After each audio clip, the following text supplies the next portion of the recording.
Hello, আসসালামু আলাইকুম। সবাইকে অনিস কিচেনের পক্ষ থেকে স্বাগতম। আজকে আমি দেশি ছোট মাছের চচ্চড়ি করে দেখাবো। আর এই চচ্চড়িটা খেতে অসম্ভব হয়েছিল। দেখতে থাকুন, ভালো লাগলে শেয়ার করতে ভুলবেন না। চলেন দেখে আসি ভিডিওটা।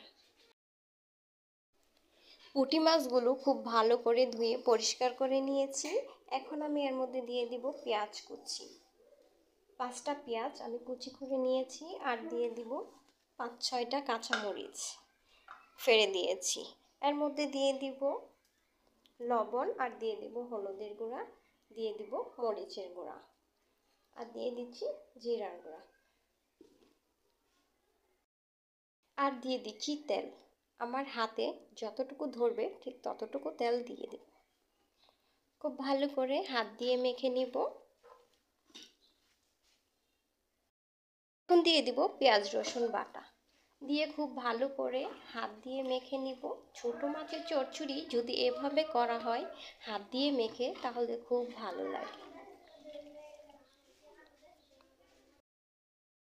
হয়ে গেলে দিয়ে দিব প্রয়োজন মতো পানি। পানি দিয়ে হাত দিয়ে একটু নাড়াচাড়া করে চুলায় বসিয়ে দেব। আমি ডেকে 10 মিনিটের মতো রান্না করে নিব। 10 মিনিট পর প্রায় হয়ে আসছে। এই পর্যায়ে দিয়ে দিব ধনেপাতা কুচি। দেওয়া হয়ে গেলে খুব ভালো করে একটু নাড়াচাড়া করে দিব। রান্নাটা হয়ে গিয়েছে, এখন আমি পরিবেশন করে নিব। ছোট মাছের চচ্চড়ি একদম রেডি। আমি যেভাবে রান্না করি সেভাবে আপনাদেরকে একটু দেখিয়ে দিলাম। আপনারা ঠিক বলবেন আমার রান্নাটা কেমন হয়েছে, আর আপনারা কিভাবে রান্না করেন সেটাও আমাকে জানাবেন।